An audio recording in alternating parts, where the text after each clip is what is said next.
with perspective.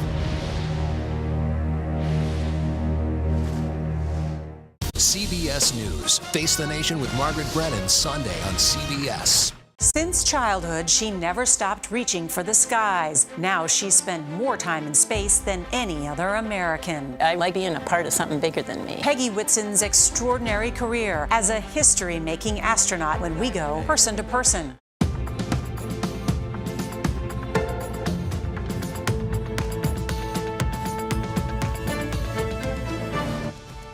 Hi, everyone. I'm Catherine Herridge in Washington, and thanks for streaming. Here's a look at the top stories we're following right now. Donald Trump pleads not guilty to more federal charges, this time in the classified documents probe. The latest on that case, plus the other legal challenges the former president is facing. Back at the bargaining table, Hollywood writers sit down with major studios for the first time since the WGA went on strike in May. And the U.S. women's soccer team is looking to get back on track at the World Cup this weekend, while they're facing an uphill battle with their next match.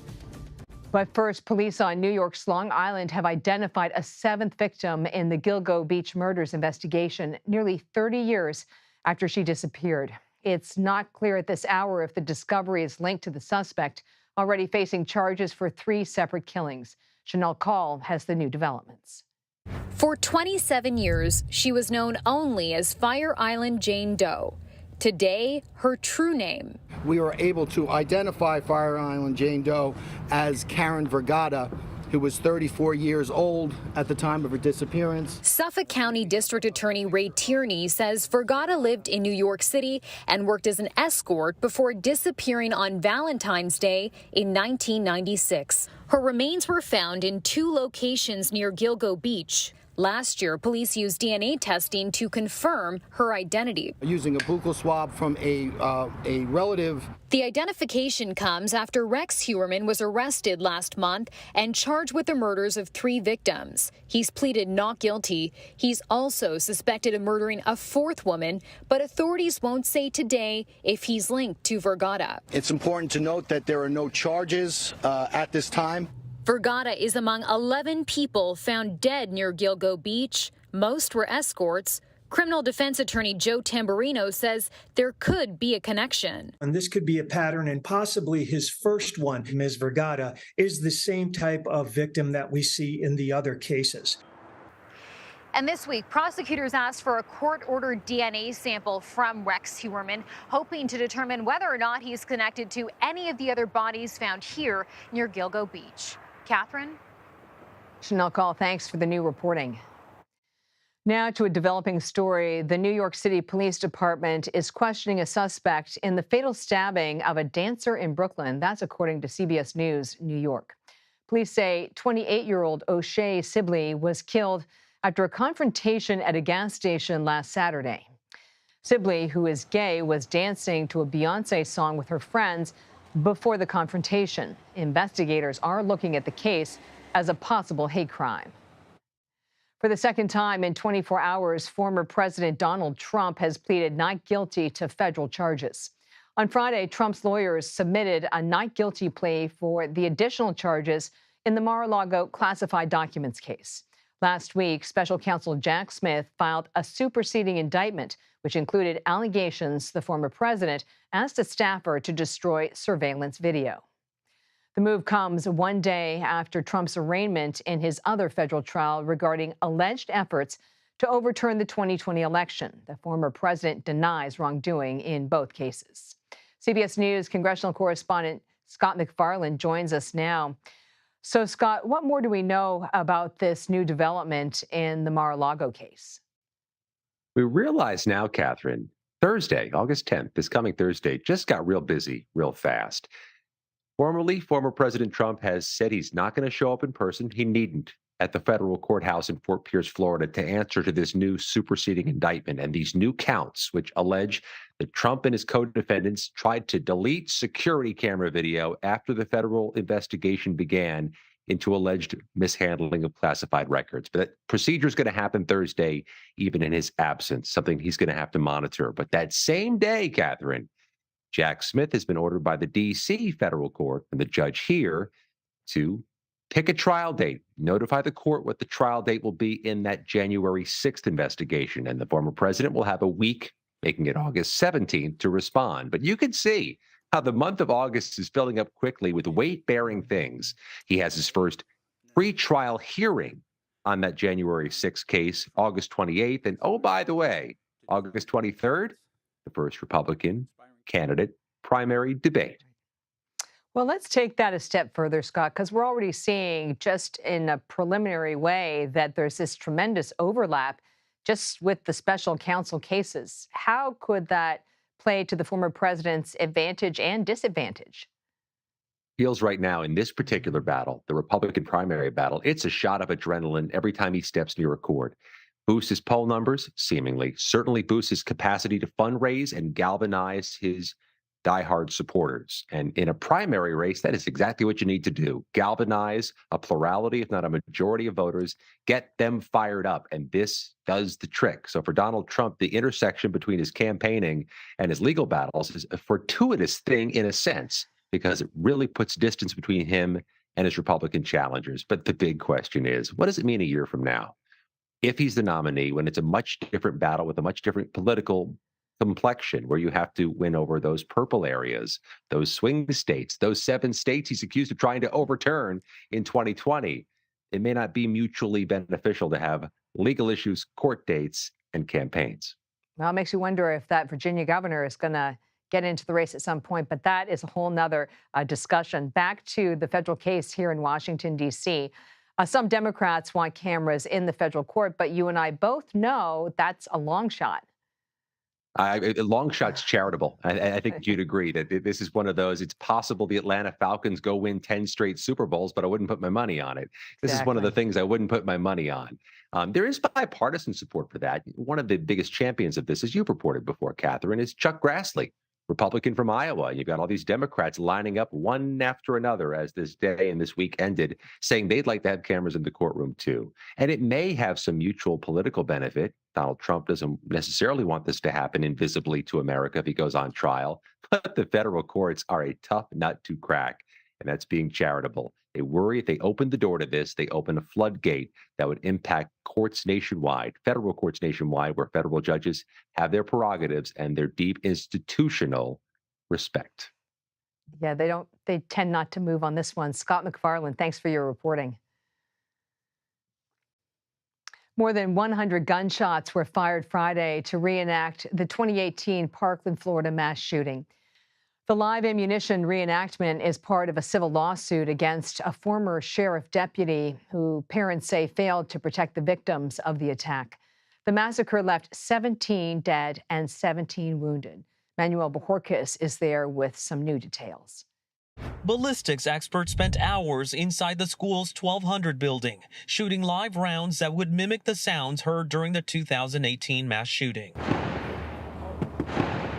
Eerie, painful, but necessary, says Tony Montalto, whose daughter Gina was killed. Why a reenactment? The reenactment is an attempt to disprove the falsehoods that were mentioned during the trial of the failed deputy Scott Peterson. Details of the reenactment included setting off a fire alarm that blared during the shooting, retracing the shooter's footsteps along the 2nd and 3rd floors, and firing up to 139 rounds, the number fired that day. All to see what it may have sounded like outside, where surveillance cameras captured former school resource officer Scott Peterson on a golf cart and later taking cover outside the building on his police radio for more than 40 minutes. He did not go inside to try to stop the shooter, who killed 17 people. The defendant is not guilty. A jury in June found him not guilty of several charges stemming from his response to the shooting in a separate criminal trial. His attorneys argued he could not tell where the shots were coming from due to echoes. He is still guilty of running away from our children. He is still guilty from running away from the students and teachers who depended on him for protection. Manuel Bojorquez joins us now with more. So let's walk through how this reenactment can be used in the civil litigation. Well, Catherine, good evening. We should first point out that it's not clear at this point whether the judge will even allow the reenactment to be used as evidence during the upcoming civil trial. but it had to be done now because the building is set to be demolished. What the victims' families are hoping to prove is that you could tell where the shots were coming from, even if you were outside the building. They're hoping to recreate that sound in order to prove that the former school resource officer, Scott Peterson, should have gone in and tried to stop the shooter. Of course, as you heard in the piece there, he has said that he did not know because of echoes where those shots were coming from.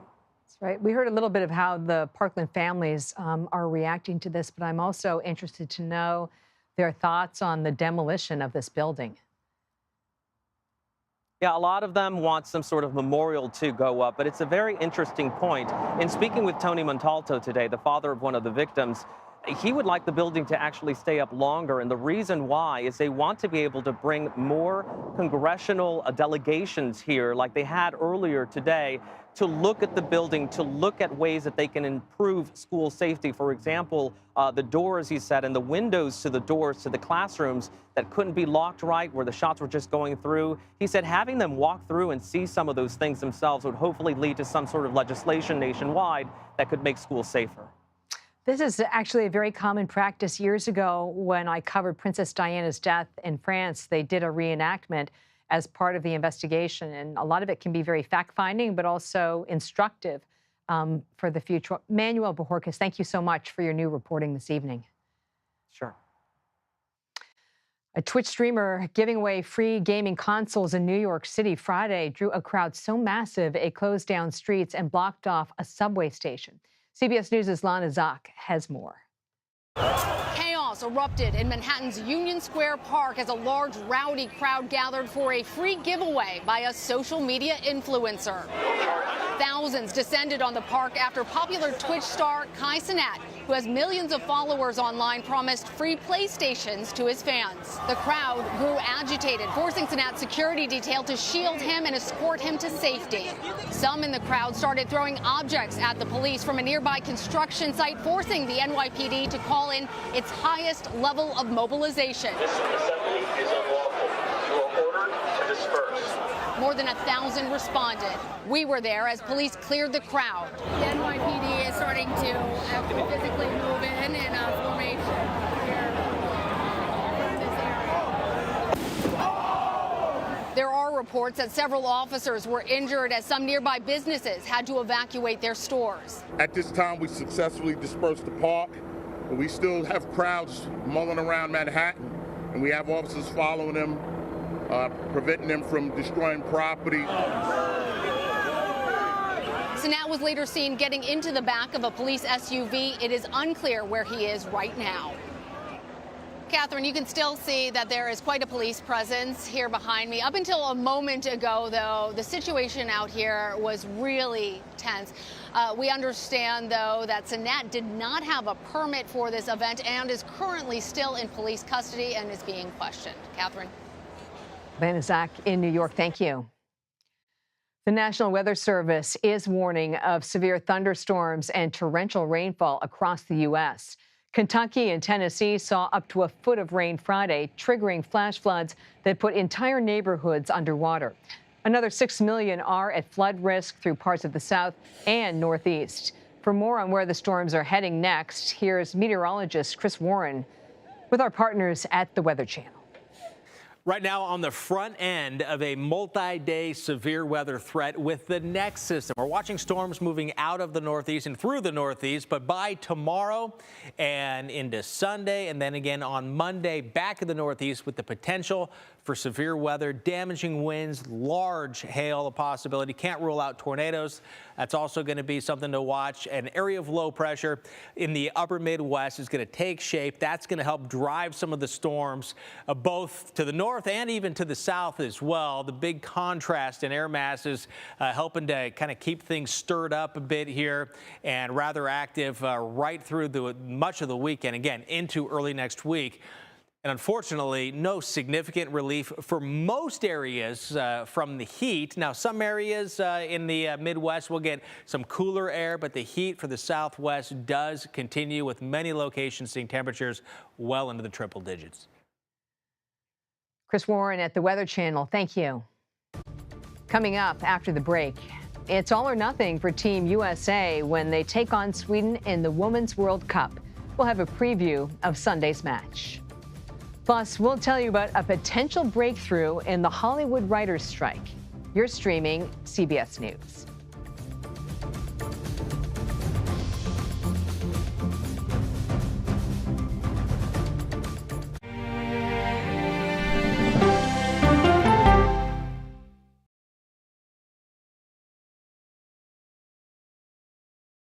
If it's important to our nation, I wonder how you think about where America is at this moment. it's on Face the Nation. Can there be stability if Vladimir Putin remains in power? Face the Nation with Margaret Brennan on CBS. America Decides, taking you inside American democracy. The most important stories on a day-to-day, hour-to-hour basis. You're going to hear a lot of reporting. It is clearly a pivotal moment. Gun control, the economy, education. Both sides of the political aisle fight it out for power. Bringing you the analysis that you need. Thoughtfully, with context. Be part of the conversation. On CBS News Streaming. Welcome to America Decides. An original documentary from CBS reports. I always tell people that Twitter would not be Twitter without Black Twitter. It's just us being in fellowship with each other. And it becomes a conversation you don't want to be left out of. People really started to recognize the power of activism on Twitter. Based on that one tweet, the hashtag Oscar So White was trending around the world. If anything has really powered Black Twitter, it's been humor. If your food ain't right, oh, we're going to tell you about that, too. We tend to create change, create culture and cool. That's how movements happen on Black Twitter and go beyond more than that. Black Twitter, the Twitterverse that changed a generation. Now streaming on the free CBS News app. When weather turns extreme, The threat of severe weather and dangerous tornadoes is expected to last. CBS News and the Weather Channel bring you virtual weather technology so advanced, so real. Let's bring in our partners at the Weather Channel. Now 6 feet of water, imagine that. Cars that can act like battering rams. These hyper-realistic simulations show you what the weather will look and feel like before it happens. Feel the forecast, streaming on CBS News. An original documentary from CBS reports. The carnage in our nation's schools has become painfully repetitive. Not one more child! School shootings have parents fighting mad. I promised my daughter I was going to fight. It's going to keep on happening. And teachers taking lessons in how to fight back. This is an exercise. We approach it as it's you or them. It shouldn't have to be your teacher's job to protect your life. But will the battle over gun control, People are afraid that they're going to lose their gun rights altogether. be the hardest lesson of all? The exercise, you're having to shoot at an adult. Are you prepared to have to kill one of your students? Guns in the Classroom, now streaming on the free CBS News app. She's the most successful alpine skier, male or female, ever, and a worldwide inspiration. We need a lot of women doing sports really, really well. The story of Michaela Schifrin's game-changing reign at the top of the slopes when we go person to person. Ukraine says one of its sea drones struck a Russian warship at a key port city near Crimea. A satellite image appears to show the damaged vessel leaking oil into the Black Sea. It's the first time a commercial port in Russia has been under attack since Vladimir Putin's forces invaded Ukraine nearly a year and a half ago. The attack comes after Russian air drones struck a grain facility in southern Ukraine. A Russian court has sentenced and jailed the opposition leader Alexey Navalny to another 19 years in prison. He was convicted this time for extremism related to his alleged actions in an anti-corruption foundation. The Vladimir Putin critic is already serving a 9-year sentence for other charges he calls politically motivated. Navalny and his supporters have accused the Kremlin of trying to silence him. The Screen Actors Guild announced this week they've raised more than $15 million for their emergency assistance fund. Major donors include Dwayne Johnson, Oprah, Meryl Streep, and Leonardo DiCaprio, as well as several celebrity couples like George and Amal Clooney and Jennifer Lopez and Ben Affleck. Meantime, the writers' strike is nearing its 100th day. Union leaders and Hollywood studios were scheduled to meet Friday to discuss a path forward. For more, let's bring in Katie Kilkenny. She covers labor and union issues for The Hollywood Reporter. So let's start with today's meeting. What are we learning about the progress?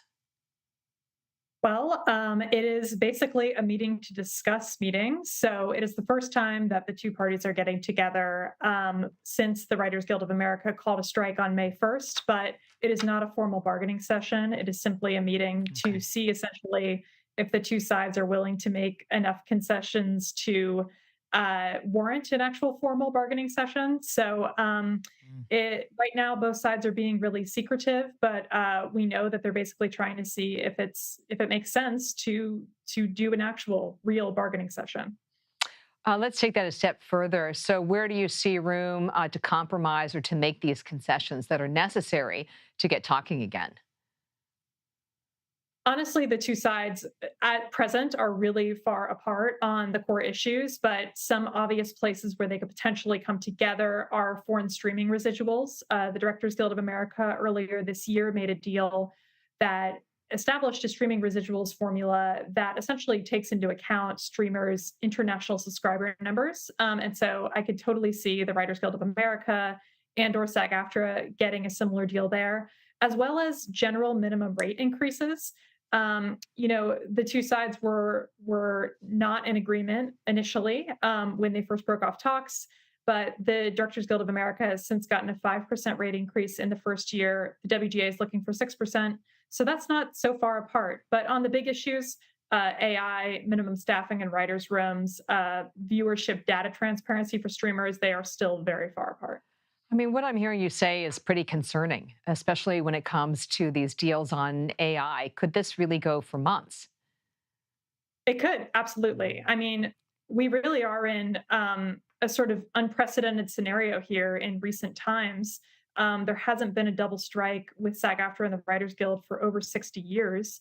And the last Writers Guild of America strike lasted 100 days. We're now nearing that 100-day mark, and the two sides are just getting together to talk about talking. So really, it depends on how willing both sides are to make some real concessions. And from there, we can see if this will take a lot longer. But, Los Angeles Mayor Karen Bass just sent out a statement earlier today saying that she is ready to step in whenever necessary. So people are feeling the pressure. On the writers' strike, they talk a lot about these interim agreements. I mean, what is an interim agreement and how could that impact these strikes? So actually, the SAG-AFTRA union, the performers union, is the one that's been making these interim agreements. But they're interesting because essentially they're saying that if productions adhere to everything that SAG-AFTRA wants in a contract negotiation, or most of what they want, they are allowing those productions to move forward during a strike. They're a little controversial for that reason, because some people think that when you have a strike, you should absolutely not have anybody in your union working. But the union's rationale is that basically these interim agreements that are mostly being used by independent production companies that are not part of the group that negotiations with unions that studios and streamers use show that their demands are reasonable and they're doable. Is it possible that one of these interim agreements could really open the door to something larger? It's possible that this could help splinter various companies and provide a competitive advantage for independent companies against these larger AMPTP represented companies, for sure. We haven't seen any of that yet. The AMPTP has stayed very united, but absolutely that's part of the rationale on the part of SAG-AFTRA to try and break off certain companies and see if they'll make individual deals. Kate Kilkenny, thanks for your reporting. Thank you so much for having me. Two members of the Tennessee state legislature who were expelled for taking part in a protest on the House floor have won back their seats. Representative Justin Pearson and Justin Jones won special elections in their respective districts. They make up 2/3 of the so-called Tennessee Three. The third member, Representative Gloria Johnson, also took part in the protest, but was not forced out of her seat. Republicans in control of the chamber have denied race played a factor in who did or did not get expelled. Thursday night was one for the history books for the WNBA.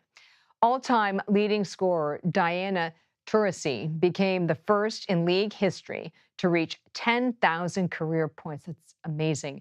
That record puts the Phoenix Mercury star more than 2,500 ahead of second-place scorer Tina Thompson.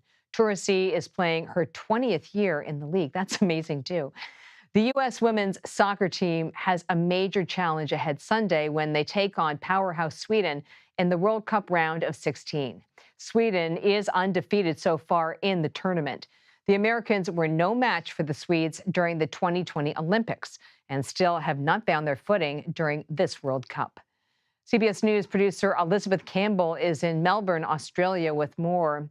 Elizabeth, why isn't the U.S. dominating the tournament this year? Well, Catherine, it's a few things. The U.S. team is a team in transition this year. We're seeing 14 of the 23 players on the roster. This is their first World Cup. Now, that's a good thing on one hand because they bring new skills, new energy, new technique to the team, but it's also hard because they're lacking that chemistry. Some of these players are playing in their fourth World Cup together, and that's a kind of chemistry that you can't just build overnight. So we're trying to see that transition and that come together in the team. But then we're also seeing the head coach, Vlatko Andonovski. This is his first World Cup. So he's struggling to find the way to bring that chemistry out between these players and have them play one team, one strategy, instead of 11 different players with 11 different strategies. It also has to be said, the world is getting better at soccer. We're seeing more countries invest more in their programs, both at the Team World Cup level and the youth program level. Now, that's great for soccer as a whole, but a little challenging if you're a U.S. fan who's used to seeing the U.S. team dominate their opponents. That's right. Yeah, good point. So how does Sweden match up with the U.S. now, and what should we be looking out for on Sunday? Well, this is a historic matchup. The U.S. versus Sweden is the most played matchup in Women's World Cup history. So there's a lot of history there that they'll be playing off of. Some of the things you really want to look out for, you mentioned it earlier, Sweden is coming in hot. They won all of their group stage games, which is going to be a little daunting for the U.S., but the players say they're ready. They admit that they haven't been playing their best soccer, and they want to prove that they can play better against Sweden. They're going to be looking for ways to expose the Sweden's defense and kind of play off those corner kicks more if they can. So we're going to be looking for the team to find that chemistry, find that footing, and kind of bring out the team that we're used to seeing in past World Cups. In this win or go home match, who do you think advances? Catherine, if I knew that, I'd be in Vegas, not in Australia. I thought I'd try. Okay. No, hey, it can be, we've seen this World Cup, it can be anyone's match. I mean, Germany went out and Morocco advanced. So I wish I could tell you. I think everyone wished they could know, but that's why we love sports, because we don't know. Anything could happen. Elizabeth Campbell, thanks for your reporting in Melbourne, Australia. Thank you. The U.S. will face Sweden in Melbourne this Sunday, August 6th at 5 a.m. Eastern Time. Coming up after the break. Is the Federal Reserve's policy finally making an impact on the labor market? We'll break down the latest jobs report. Plus, Florida's governor is seeking to boost his presidential bid by campaigning in a key state. But first, Meg 2, The Trench, is swimming into the U.S. theaters. That's the biggest Meg I've ever seen. Biggest Meg anyone's ever seen. That's the apex predator. The sequel follows an ocean research team as it's forced to outsmart enormous prehistoric sharks. It's one of several new films premiering this weekend. Others include Shortcomings, Till Death Do Us Part, The Collective, and Mobland. And later this hour, we'll be joined by an arts and culture critic for her take on Teenage Mutant Ninja Turtles, Mutant Mayhem. That sounds good. Now playing in U.S. theaters. We're going to take a quick break. You're streaming CBS News.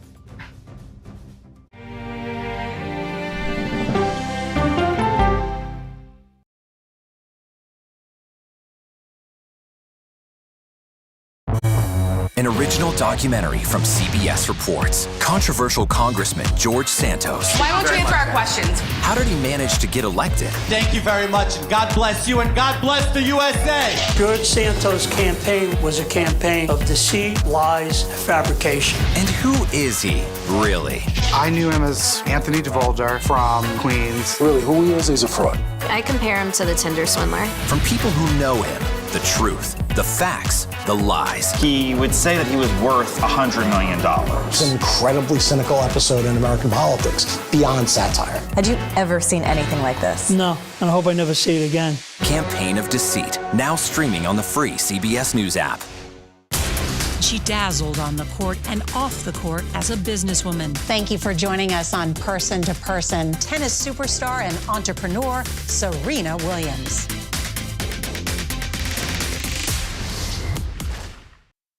An original CBS Reports documentary. I asked my students, what are we going to do about racism in the United States? The backlash over teaching about racism in American schools. I don't think it has any place in the classroom. We can either pretend and say, no, we're not racist and we're all great people, or we can actually start to do the really, really hard work of addressing it. How did you lose your job? I made the statement that white privilege is a fact. Is it helping diversity and inclusion? When you bring in different people's stories and experience, it enriches education. If you don't talk about something, it doesn't go away.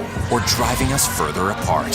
What schools are doing to our children in the name of anti-racism is in fact teaching them racism. The intention is to put us in this war against each other. An original CBS Reports documentary, streaming now.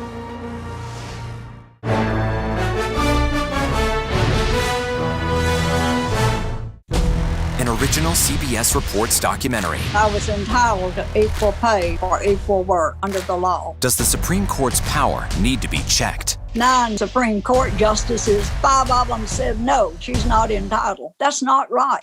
Calls to fix the court tend to go along with the politics of the moment. Republican-appointed justices have all tended to go in one direction, with the Democratic-appointed justices tending to go in another. Even though it's only 9 justices, it takes 5 of them to make the law of the land. Does it have political impact? True. Political intent? Probably not true. If the American people don't trust the judgment of their court, that's a real problem for our democracy. An original CBS Reports documentary, streaming now.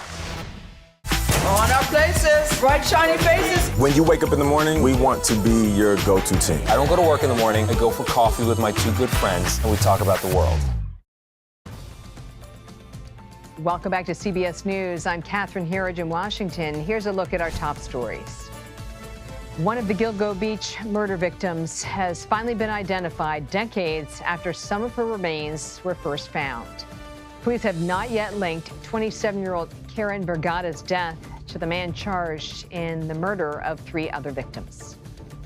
Donald Trump is calling on the Supreme Court to intercede in his legal troubles. As the GOP presidential frontrunner, Trump says the Justice Department special counsel 2 indictments against him amount to election interference and getting in the way of him running his 2024 campaign. The Writers Guild and Hollywood studios are taking the first step towards potentially ending a months-long strike. Both sides met Friday for the first time in nearly 100 days.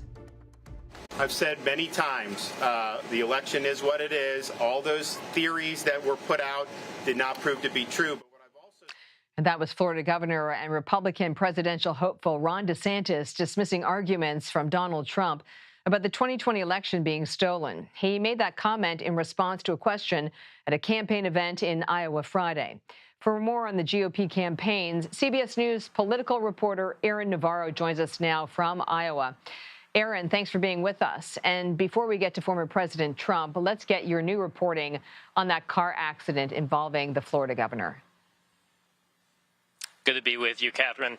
Yes, local reports in Orlando show that body cam footage and police reports show that a dog on the highway caused the pileup in Tennessee last month for Governor DeSantis. And they also showed that the SUV that had the governor left the scene before the police got there. I asked them about that earlier this morning in Iowa. Take a listen. You should talk to the folks who were involved, but basically, you know, I was like 3 or 4 callers in. They told the police they'll give up any statements, but you know, we were kind of on the road exposed. So I think they just wanted to get everyone off. So that brings me to my next question. How is the Florida governor responding to this new Trump indictment? Yeah, Governor DeSantis is arguing that Jack Smith is, quote unquote, stretching some of the charges in here, especially when it comes to conspiracy to defraud the U.S. and conspiracy against rights. He also is trying to kind of get past this, arguing that the election needs to be about January 2025, not January 6, 2021. You hear that from a lot of the consultants. Kellyanne Conway told us that a few months back, that the Republicans really need to start talking about the future and to stop looking in the rearview mirror. Now, Governor DeSantis is not gaining in the state polls. Does his campaign say they've got a strategy to turn it around? Yeah, his campaign and allies are pointing to what he's doing now. A kind of, quote, Chuck Grassley 99 county tour. He says he's already hit 20 counties here in Iowa, doing more intimate events and making direct contact with voters. They know that this is currently a slog with former President Trump leading by so much in the polls, but they're arguing it's early and there's room for the governor to make inroads, especially the evangelicals here in Iowa. Aaron Navarro, thanks for your reporting in Iowa. Thanks for having me. The latest job report is showing some signs of slowing down, but the labor market remains solid. U.S. businesses added 187,000 jobs in July. That's lower than what analysts had expected, but it's still up from the previous month. It was also the second straight month of gains below 200,000. Meanwhile, the unemployment rate for July was 3.5%. That's down slightly from June. 50 years after taking effect, the Endangered Species Act is now under pressure and under threat itself. The law protects animals and plant species listed as endangered or threatened, but it hasn't been updated since the 1990s. There's also opposition from industry and landowner groups who claim it hampers property rights and economic growth. Some scientists and activists argue the law is badly needed. And the Endangered Species Act is nothing less than a declaration of peace between humans and all the other life forms on this planet. 99% of animals and plants that were facing extinction under the Endangered Species Act have in fact survived. Bed Bath & Beyond is back, but not as the brick-and-mortar store that you may know. The home goods store is now an online retailer following a relaunch this week by Overstock.com. The company bought all of Bed Bath & Beyond's assets for just over $21 million after it filed for bankruptcy earlier this year. Dominic Reuter joins us now. He is a senior reporter for Insider. Dominic, remind us what led to Bed Bath & Beyond's bankruptcy. Well, long story short, a lot of money, a lot of debt. The company really took on a huge amount of extra obligations over the last couple of years, and that was just too much for it to escape. And there was other missteps that we can talk about as well. Yeah, it sounds like there was a whole series of errors. So what's the value here, Bed Bath & Beyond? Is it the name recognition? For a company like Overstock, I think so. I mean, and it's a customer base. They got everything digital about that company. So Bed Bath & Beyond obviously has been around for over 40 years in various iterations, but that brand really had a huge presence in American life and had a really strong loyalty. I mean, it's associated with weddings, with college, all sorts of really key moments in people's lives, and it had at its peak about 1,500 locations. So it was everywhere. It's online exclusively now, so that's a big change, but that is a strong memory that people, I think, have, and a strong brand association that Overstock is counting on, has said that they're counting on. Yeah, sounds like it. So what does this mean for Bed Bath & Beyond customers? For customers, well, you can't drive to a store anymore. That's gone. But for everything else, it's really up to buying the stuff online. The website looks mostly the same. Overstock has been in the digital game from the jump for over 25 years. They know e-commerce very, very well. And so the people that are running the show now are very competent at this side of the venture. It's not brick and mortar.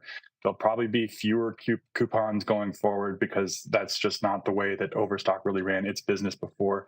But by and large, you'll still be able to buy a lot of the essential home goods, kitchen appliances, bath supplies, et cetera, and a whole other smattering of stuff that Overstock specializes in as well.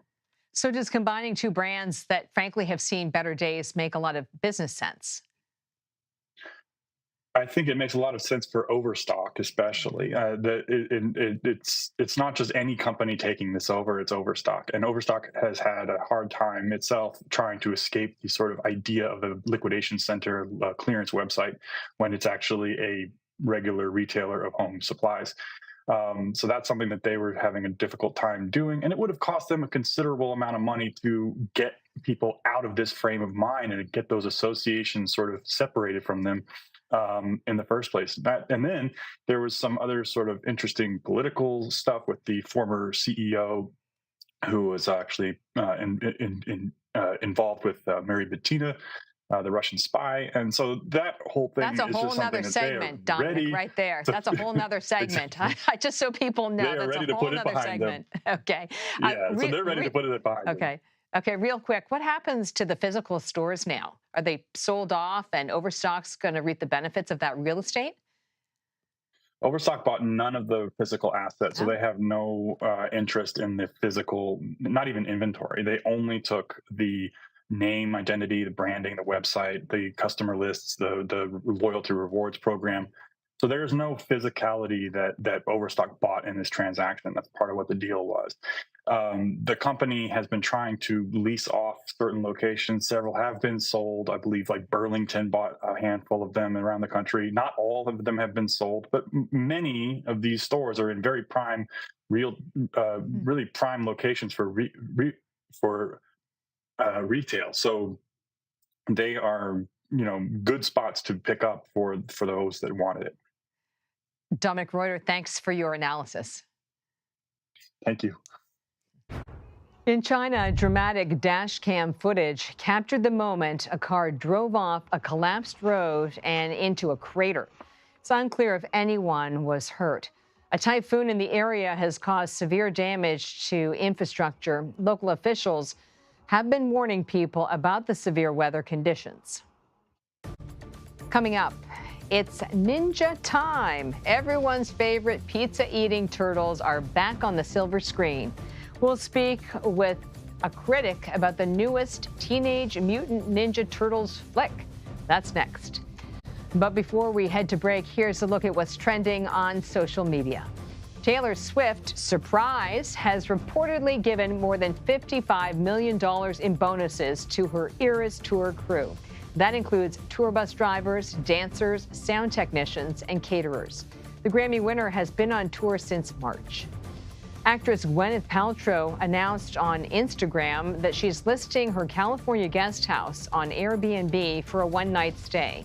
The guest will be offered a guided meditation session and a chef's dinner with Paltrow herself. We'll be right back. We're streaming CBS News.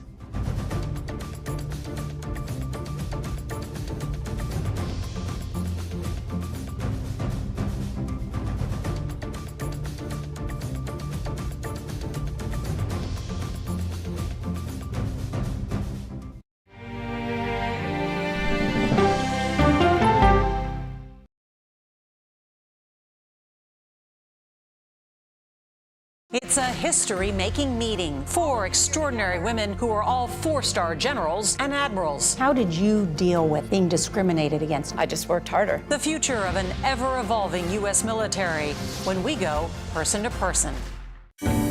Stories start with the who, what, when, and where. CBS News has been following this story. Camilla, why is the government relying on these devices to track migrants? But it's why it's important to you that matters most. Doctor, why are federal health advisors focusing on this specific pill for contraception? And knowing what to ask is how you open the door to a deeper understanding. I'm John Dickerson. See you on Prime Time, streaming free everywhere.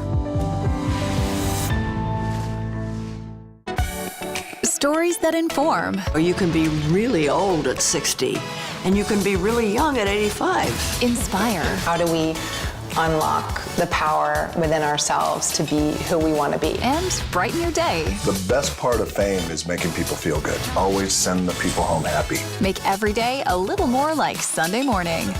Here comes the sun. Stream now on the free CBS News app.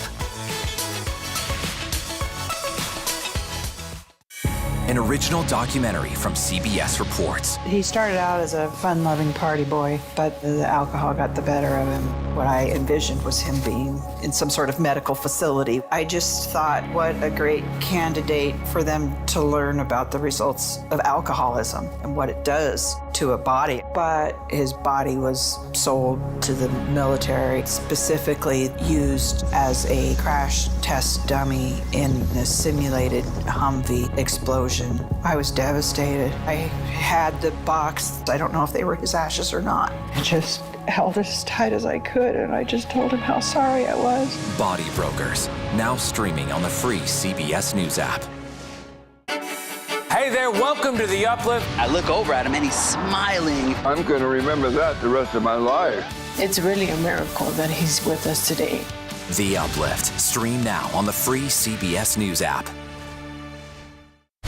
America Decides, taking you inside American democracy. The most important stories on a day-to-day, hour-to-hour basis. You're going to hear a lot of reporting. It is clearly a pivotal moment. Gun control, the economy, education. Both sides of the political aisle fight it out for power. Bringing you the analysis that you need. Thoughtfully, with context. Be part of the conversation. On CBS News Streaming. Welcome to America Decides, Monday through Thursday at 5 p.m. Eastern. After nearly 4 decades of March Madness, this sports broadcasting legend is stepping away from his role in covering the NCAA basketball tournament. Jim Nantz on his fondest memories and what's next when we go person to person. We have a very important mission for tonight. We must use stealth and cunning to infiltrate the human world and retrieve Gilgo. Okay. That was a clip from the newly released Teenage Mutant Ninja Turtles Mutant Mayhem. The film was released by Paramount Pictures, the parent company of CBS News. After years of living in the sewers, the Turtle Brothers set out to win the hearts of New Yorkers, but soon get in over their heads while investigating a mysterious crime syndicate. Let's bring in New York Times arts and cultural critic Maya Phillips, who reviewed the movie. Okay, so this looks like a kid's movie, right? Call me stupid, but I mean, is it also for adults too? Oh, yes, it is definitely for really? As well. Yeah. I mean, this franchise has been around for a long time. The comics came out in the 80s, so they already have a built-in audience that has been around for a little bit. So why is it, I'm glad you said that, because we did a segment a couple of weeks ago and we had a conversation about these sort of generational franchises. So these movies where the parents remember it, they want to go, and the kids maybe are playing the games or getting introduced to it as well. Is that kind of what's at play here? Yes, definitely. I do think it aims to be targeted toward children and adults pretty equally, but I think it succeeds more as a children's film, unfortunately. I think that there's a lot of references to internet culture. There's a lot of just the way they've been updated is supposed to speak to the children. But in terms of the actual story, it's nothing too complex. Okay. Sometimes a nice, simple story is what you need exactly, when you go to the movies. I mean, you're seeing movies all the time. Is there anything about this picture, in your view, that really makes it stand out? Oh, yes. I'd say the animation. And we've seen this in a lot of the recent films that have come out, especially the Spider-Verse films. There's kind of this more intentionally sloppy kind of graffiti, kind of doodling style, just a kind of mixed media approach. And it's really exciting to see because it's really kind of driven animation in a new direction. Would you recommend this film? Yes, with a qualifier that I was going to say, that wasn't a ringing endorsement right there. You were like, yes. Okay, so what's the hesitation? Just what I said. Like, the plot is pretty predictable. The jokes are funny, but it's not going to change your life. It's just going to be a nice film if you are free on a Saturday afternoon or whatever. Okay. So if you were going to recommend a film, what would it be and why? Oh, gosh. Putting you on the spot here now. Oh, I mean, Probably. I mean, we already had Barbenheimer. That's right. So, I mean, both of those movies I think are worth seeing. So. Both of those. Okay. And of course, we can't finish the segment without talking about Mission Impossible: Dead Reckoning. I don't care how many times that franchise comes. The stunts are really remarkable. And Tom Cruise, I mean, he is, to me, like a real movie star. I don't know if you agree with me or not, but he just has a lot of charisma on screen. Yeah, I'm absolutely. I am not a big Mission Impossible person, but I have to admire Tom Cruise. I mean, the way he does those stunts, it's crazy. It's absolute madness, but it's entertaining to watch.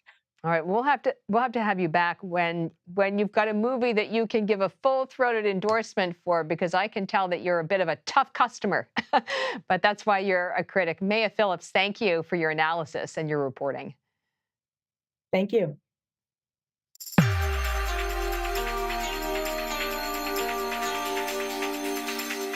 Scientists say the world's oceans hit some of their hottest temperatures ever recorded this month.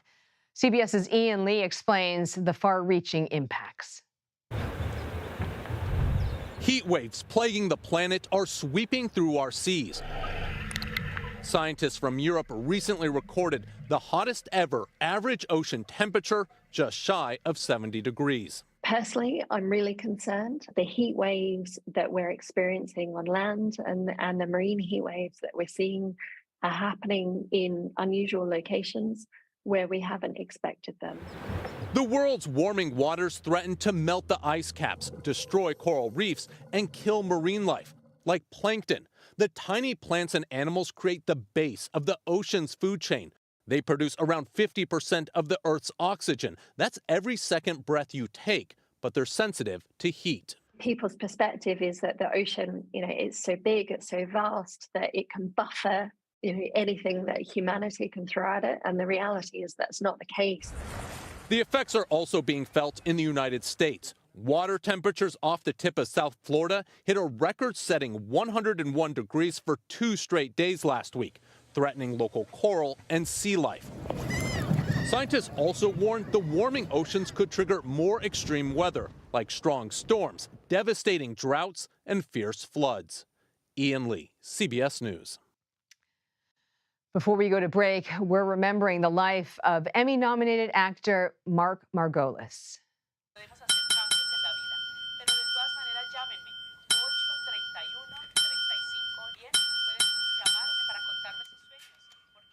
Margolis was best known for his role as Hector Salamanca in both Breaking Bad and Better Call Saul. Over his 46-year acting career, Margolis appeared in numerous hit films like Scarface and Black Swan. Margolis battled a short illness before dying in a New York City hospital. He was 83 years old. We'll be right back. You're streaming CBS News.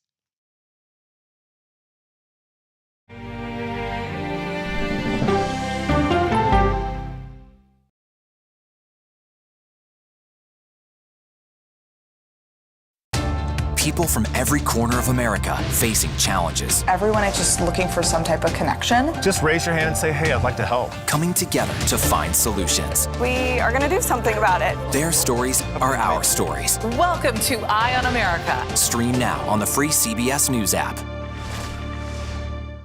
At the CBS Evening News, we focus on solutions. We look at a story and we say, how do we make it relevant to people's lives? So this is what we eat to live longer. Finding solutions to help people understand what are the right choices to make for you and your family. The CBS Evening News with Nora O'Donnell on CBS and streaming on Paramount Plus. Morning news matters because it sets the tone for your day, and it's a way of getting you started. We take you places, teach you new things, and we make you feel like, it's not all bad. We're going to uplift you. People say to me, you always seem to be having a good time. I mean, you know what? You're right. Your morning routine just got better. CBS Mornings. An original documentary from CBS Reports. You had a substitute teacher that was pretty popular. What was his reputation? Everyone loved him. You had to miss a test. What did he offer to have you make up the test? He said that I can come by after school was all over and just take the exam. The blinds were down. He closed the door. The next thing I knew, he was right next to me. That's when I realized what was going to happen. Even if I wanted to scream at the top of my lungs, no one would hear me because no one was there. He told me that if I ever said anything to anyone, he would kill me and he would kill my family. So I did it. Pledge of Silence, now streaming on the free CBS News app. She was near the finish line of the Boston Marathon when a terrorist bomb changed everything. Join us for an extraordinary story of survival, persistence, and triumph when we go person to person. When weather is about to get extreme. We're talking about hail, we're talking about tornadoes, damaging wind. Every second counts. Let's now take a look at what that really means to you. That's why CBS News and the Weather Channel have come together to bring you virtual weather technology so advanced, so real. We can show you what it's going to look like when the storms come through. You'll see what will happen, where it will happen, before it does. Feel the forecast on CBS News. Time to get prepared. We're really excited that we've been honored with the Emmy Award for Outstanding Live News Program. But we know we couldn't have done that without you. So thank you. CBS Mornings, weekdays at 7 on CBS. We go to stories because we can bring someone to that story. That human connection is incredibly important. The news doesn't have to be depressing. What do you love about running? Energy! It can be uplifting.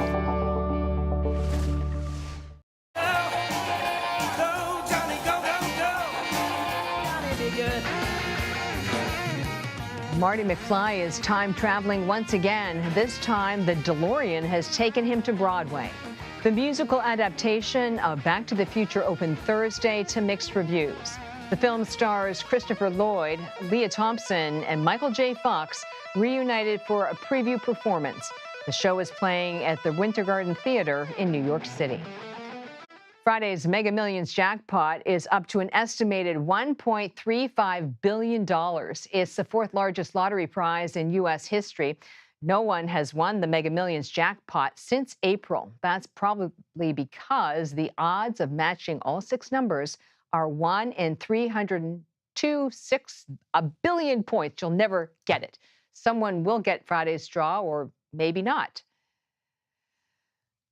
We're going to toss out, and thanks for watching.